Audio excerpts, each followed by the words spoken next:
Dipanwita comment করেছে দিদি একটা পিঙ্ক কালারের থ্রি পিস সেটের সাথে মেকআপ লুক দেখাতে। তো থ্রি পিস সেট তো নেই, তাই পিঙ্ক কালারের গাউন পরেই চলে এসেছি।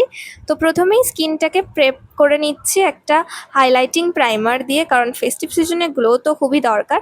তারপর একটু ডার্ক শেডের কনসিলার নিয়ে আমার পিগমেন্টেড এরিয়াগুলোকে কনসিল করে নিচ্ছি। এরপর ইউজ করছি ফেসেস কানাডার এই ফাউন্ডেশনটা। এটা কিন্তু খুবই ভালো একটা ফাউন্ডেশন।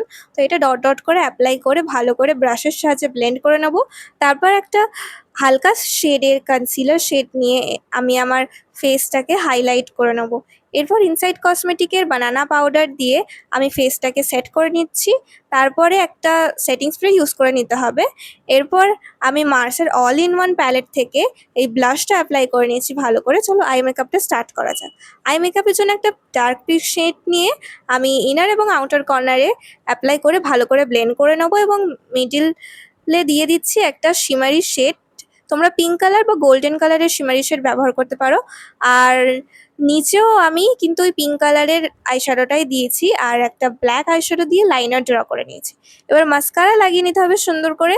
তারপর হাইলাইটিং করে নিতে হবে ফেসটাকে উইথ হাইলাইটার। তারপর সুইস বিউটি লিপ লাইনার দিয়ে লিপটাকে ড্র করে ইনসাইড কসমেটিকের লিপস্টিক অ্যাপ্লাই করে নিচ্ছি। এই লিপস্টিকটা খুবই সুন্দর, ট্রান্সফার প্রুফ এবং ভীষণ অ্যাফোর্ডেবল।